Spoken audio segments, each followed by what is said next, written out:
여호와께서 모세와 아론에게 말씀하여 이르시되 이스라엘 자손에게 말하여 이르라. 누구든지 그의 몸에 유출병이 있으면 그 유출병으로 말미암아 부정한 자라. 그의 유출병으로 말미암아 부정함이라하니 곧 그의 몸에서 흘러나오든지 그의 몸에서 흘러나오는 것이 막혔든지 부정한즉 유출병 있는 자가 눕는 침상은 다 부정하고 그가 앉았던 자리도 다 부정하니 그의 침상에 접촉하는 자는 그의 옷을 빨고 물로 몸을 씻을 것이며 저녁까지 부정하리라. 유출병이 있는 자가 앉았던 자리에 앉는 자는 그의 옷을 빨고 물로 씻을 것이요 저녁까지 부정하리라. 유출병이 있는 자의 몸에 접촉하는 자는 그의 옷을 빨고 물로 몸을 씻을 것이며 저녁까지 부정하리라. 유출병이 있는 자가 정한 자에게 침을 뱉으면 정한 자는 그의 옷을 빨고 물로 몸을 씻을 것이며 저녁까지 부정하리라. 유출병이 있는 자가 탔던 안장은 다 부정하며 그의 몸 아래에 닿았던 것에 접촉한 자는 다 저녁까지 부정하며 그런 것을 옮기는 자는 그의 옷을 빨고 물로 몸을 씻을 것이며 저녁까지 부정하리라.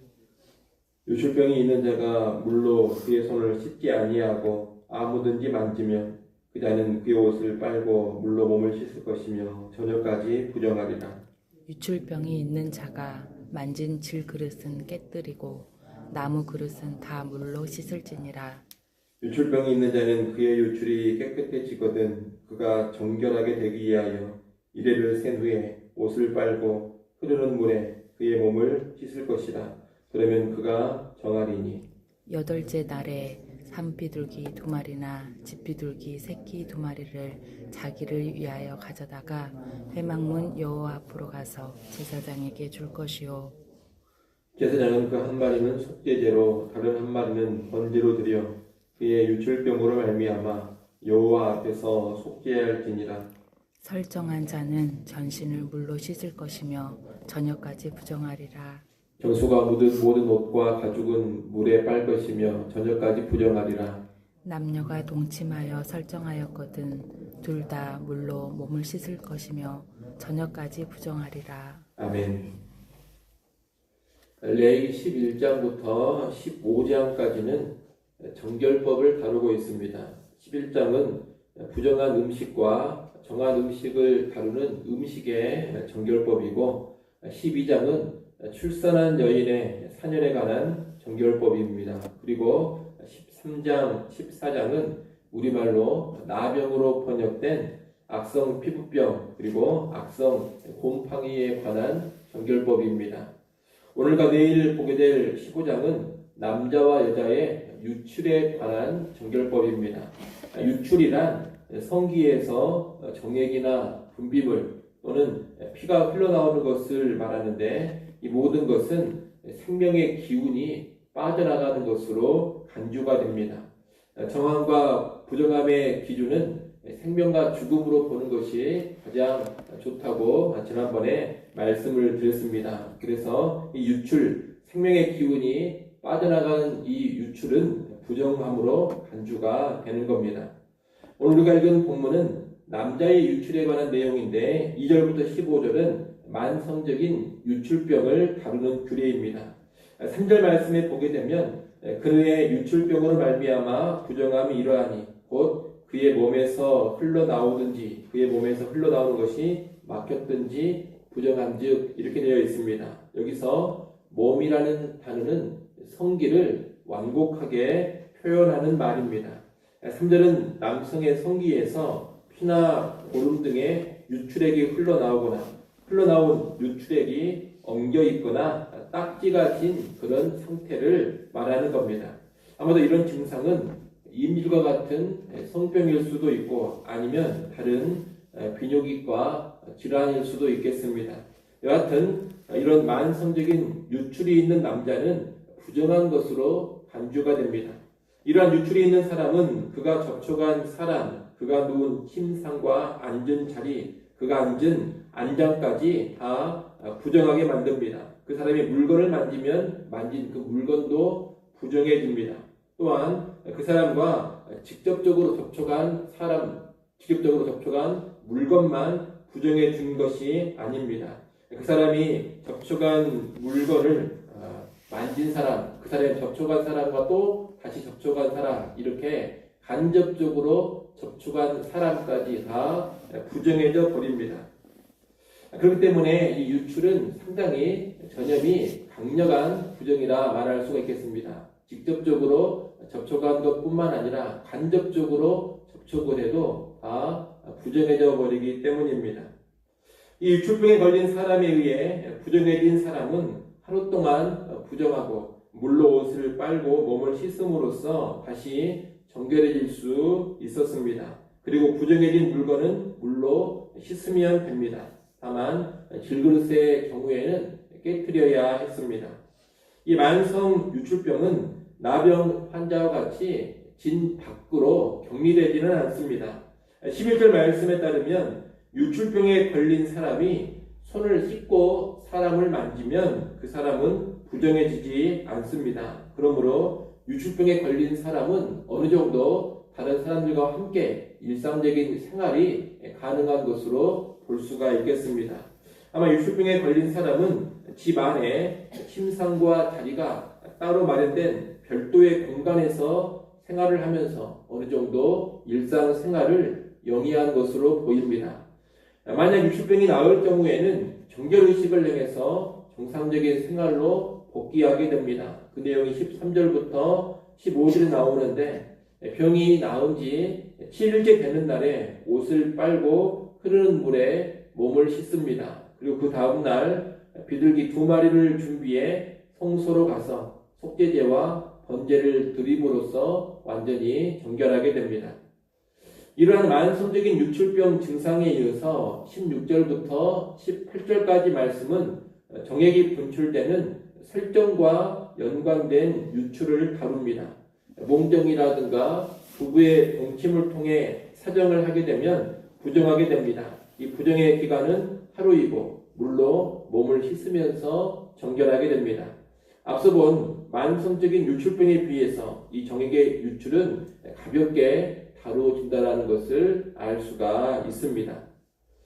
이상의 남자의 유출에 관한 정결 규례를 통해서 우리는 하나님께서 지극히 개인적이고 사적인 영역까지 관여하시고 다스리고자 하시느라는 것을 배우게 됩니다.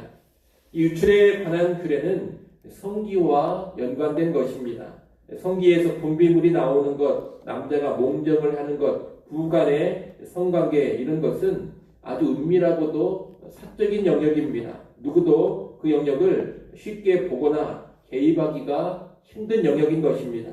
하지만 자기밖에 모르는 영역, 부부밖에 모르는 영역에도 하나님의 말씀은 정결함과 부정함을 다루고 있고 부정함이 있을 경우에 정결케 하라고 명하고 있는 겁니다. 다시 말해 하나님의 말씀은 아주 은밀하고 개인적인 영역까지 들어가서 다스린다는 겁니다. 하나님의 백성에게 있어서 하나님의 말씀이 개입되지 않는 영역은 결코 없다 이렇게 말할 수 있겠습니다. 따라서 우리는 하나님의 말씀의 통치를 우리의 모든 삶, 모든 영역에 미치게 해야 합니다. 아무리 은밀하고 사적인 영역이라 하더라도 하나님의 말씀이 그 영역을 다스리고 하나님의 말씀이 그 영역을 판단하고 있어야 하는 겁니다.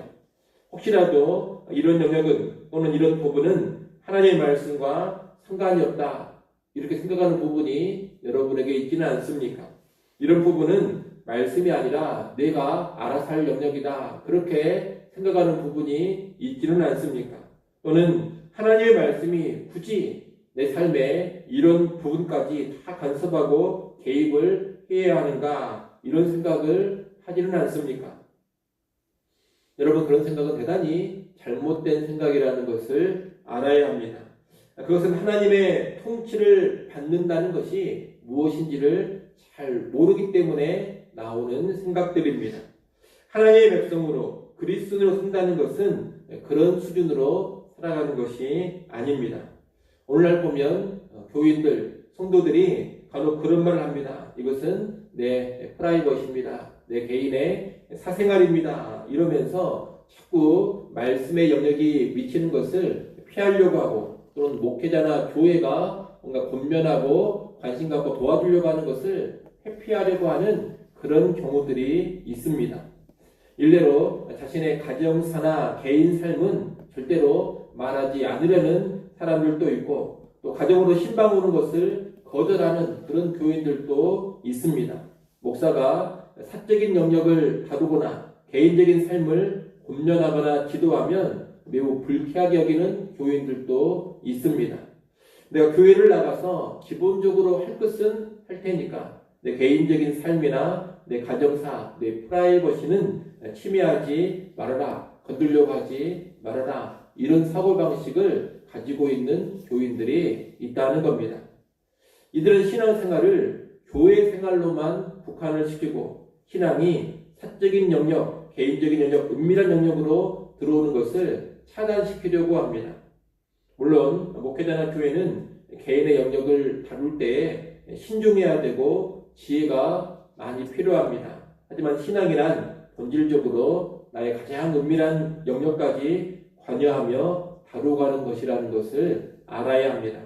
이것을 꼭 기억하시고 오늘날 세상 풍조에 입각해서 사생활이나 프라이버시를 지나치게 강조하는 그런 태도를 버리시고 내 삶의 모든 영역, 은밀하고 사적인 부분까지 하나님 말씀의 지도와 권면, 통치를 받아가는 진정한 하나님의 백성들이 될 수 있기를 바랍니다. 아울러 오늘 본문에서 또 하나 알 수 있는 것은 이 유출에 관한 규례, 특히 16절부터 18절에 나온 정액의 사정과 연관된 규례는 성소의 성적인 타락을 막는 효과가 있다는 겁니다. 이 레위기 말씀, 레위기 율법이 선포되는 당시에 거의 모든 이방 신전들에서는 매음이 행해지고 있었습니다. 당시 이방 종교들은 풍요와 태산을 추구하면서 신에게 제사 드릴 때 제2의 한 부분으로 남녀의 성관계, 성행위가 수반되곤 했던 겁니다. 한마디로 이방인들의 신전에서는 성적인 음행이 아주 자연스럽게 행해졌습니다. 그리고 아무도 그것을 문제 있는 것으로, 죄로 여기지를 않았습니다. 오히려 신전에서의 성행위를 당연한 것으로 여겼습니다. 하지만 거룩하신 하나님은 이런 음행을 용납하지 않으시고 오늘 본문의 규례를 통해서 여호와 하나님의 성소에서 음행이 파고들 여지를 완전히 차단시켜 버리십니다. 남성의 유출 중에 하나인 이 사정이 부정한 것으로 간주되기 때문에 거룩한 성소 안에서 성관계를 맺는다는 것은 여호와 신앙에서 있을 수가 없는 일이 되는 겁니다. 앞서 말씀드린 것처럼 당시 이방 종교에서는 각종 음행이 죄가 아닌 것으로 여겨졌고 오히려 당연한 것으로 받아들여졌습니다. 하지만 하나님은 그런 풍조가 여호와의 성소 안으로 결코 들어오지 못하도록 완전히 차단을 시켜버리신 겁니다. 우리는 오늘날에도 이 하나님의 규례를 잘 기억해야 할 것입니다. 교회와 성도들은 성적으로 깨끗해야 합니다. 세상이 자기들 멋대로 성적인 기준을 정하면서 이런 행위는 죄가 아니라고 아무리 주장을 한다 하더라도 교회는 하나님의 수준, 하나님의 기준을 붙잡고 모든 성적인 영역을 바라봐야 하는 겁니다. 그런 가운데 교회 안에 성적인 문란함이나 성적인 음행이 결코 틈타지 못하도록 깨어 있어야 합니다. 예컨대 오늘날 세상의 기준에 발맞추어서 동성애를 용인하고 교회 안에 동성애를 당연한 것으로 수용하려고 하는 그런 움직임들이 있습니다. 하지만 성경은 분명히 동성애를 죄악으로 규정합니다. 그렇기 때문에 그런 성적인 타락의 풍조가 교회 안에 들어와서 자연스러운 것으로 자리 잡지 않도록 깨어서 막고 지켜내야 할 것입니다. 비단 동성애만 그런 것이 아닙니다. 동성애만이 아니라 불륜이나 성폭행 같은 각종 성적인 부조리, 성적인 타락이 교회 안에 자리 잡고 있거나 또 교회 안에서 용인되어서는 안 된다는 겁니다. 성적으로 무너지고 문란한 교회는 부정해져 버린 교회입니다. 그런 교회에 하나님의 임재가 있을 수가 없습니다. 하나님의 거룩하심은 성적인 깨끗함도 강력하게 요구하고 있는 겁니다. 이것을 기억하시고 여러분 개인적으로나 또 교회 공동체적으로 성적인 깨끗함을 잘 유지함으로써 온전한 거룩의 모습 보일 수 있기를 간절히 축원합니다. 기도하겠습니다.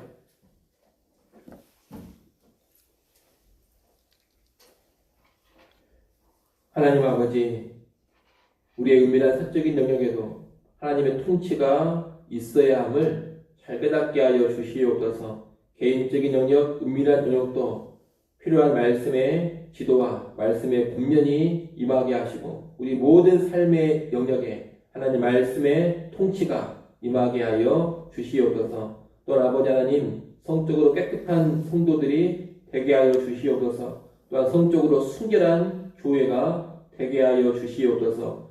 문란한 세상, 타락하고 부패한 세상의 풍조에 휩쓸려가지 않도록 성도들과 교회를 지켜주시기를 간절히 바라고 원합니다.